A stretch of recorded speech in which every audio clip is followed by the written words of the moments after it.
आइए अब इसके बाद करेंगे हम नौकासन।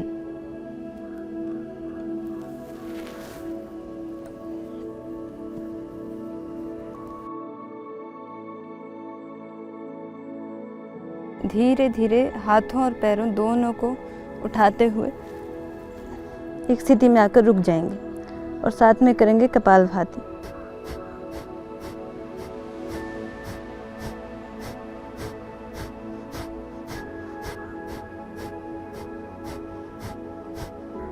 धीरे धीरे वापस। अब किसी भी आसन से वापस आते वक्त आप उठेंगे तो उठेंगे बाईं करवट लेकर। आप धीरे धीरे बाईं करवट लेकर उठिए, वापस दंडासन में बैठेंगे। अब इसके बाद अगला आसन करेंगे हम सेतुबंध आसन। सेतुबंध आसन आपके पेट के लिए, कमर के लिए, सब चीज़ों के लिए अच्छा है, पर ये बहुत अच्छा है इंडाइजेशन के लिए।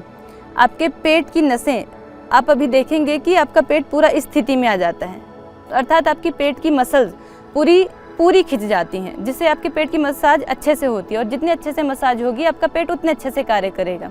तो आइए अब हम करेंगे सेतुबंधासन। वापस शवासन में लेट जाएंगे।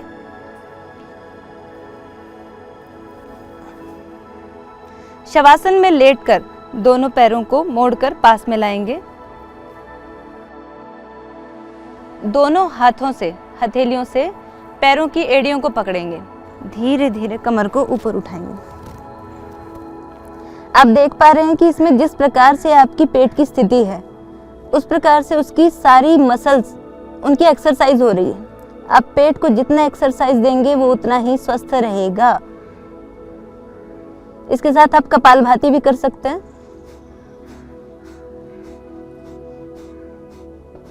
ध्यान रहे कि इसमें कंधे जमीन पे ही रहेंगे, सर भी जमीन पे रहेगा, बस आपकी कमर उठेगी।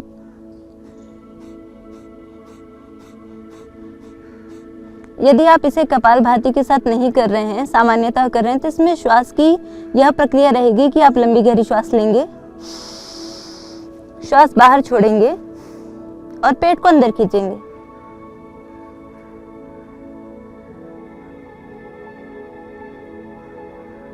धीरे धीरे वापस। इस आसन को आप 1-2 मिनट से लेकर 10 मिनट तक कर सकते हैं। आप जितना जल्दी, जितना ज़्यादा लाभ पाना चाहते हैं, आप उतनी देर तक आसन को करें। यदि आप 1 मिनट या 2 मिनट आसन को करेंगे तो आपको ठीक होने में ज़्यादा लंबा समय लगेगा। यदि आप लंबे समय तक आसन करते हैं तो आप वही लाभ जल्दी पा सकते हैं। आइए अब हम बाईं करवट लेते हुए उठेंगे।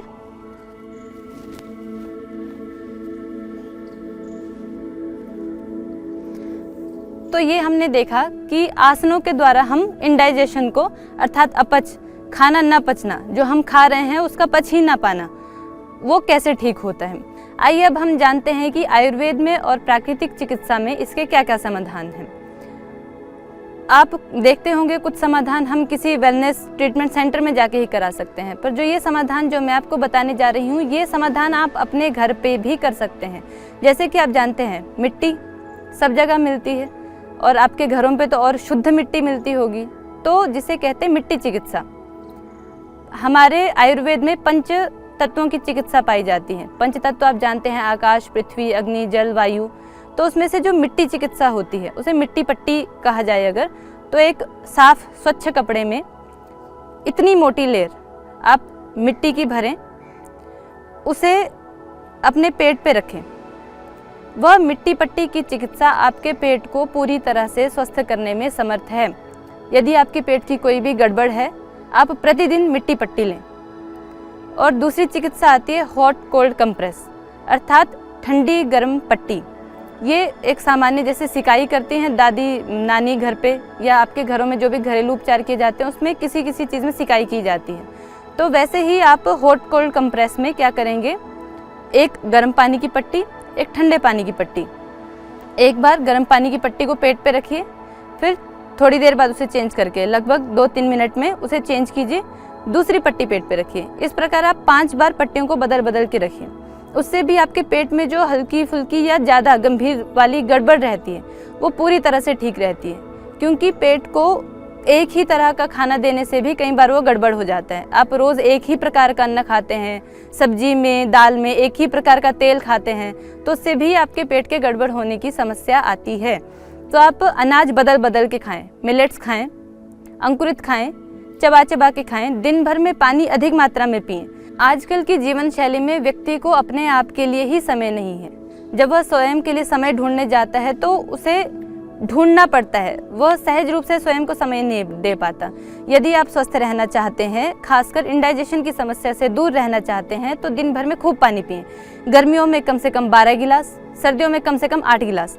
प्यास ना लगे तो भी पिएं, एक बार में अधिक ना पिएं, क्योंकि आयुर्वेद में जो रोगों के कारण बताए गए हैं, रोगों के 6 प्रकार के कारण बताए गए हैं, उनमें से एक अत्यंबुपानाद अर्थात अधिक पानी पीने से भी रोग होते हैं। तो अधिक पानी एक साथ ना पिएं, थोड़ा थोड़ा पिएं, अलग अलग स्लॉट्स में पिएं, उससे भी आप स्वस्थ रह सकते हैं।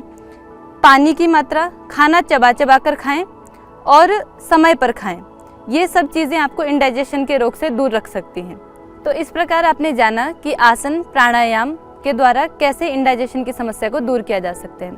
अब हम जानेंगे एक भारतीय विधा जो एक और है एक्यूप्रेशर, उसके बारे में जानेंगे कि इंडाइजेशन की समस्या को एक्यूप्रेशर के द्वारा कैसे दूर किया जा सकता है।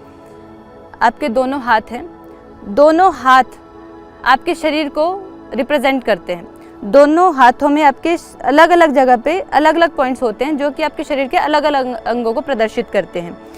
जैसे कि इंडाइजेशन की समस्या अगर देखी जाए तो उदर से संबंधित है, उदर अर्थात पेट।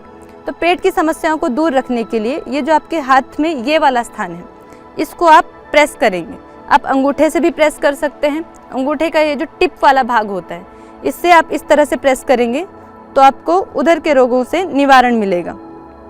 यहाँ से आप इस पूरे पोर्शन पे भी दबा सकते हैं। ये उदर रोगों के लिए ही एक्यूप्रेशर पॉइंट है।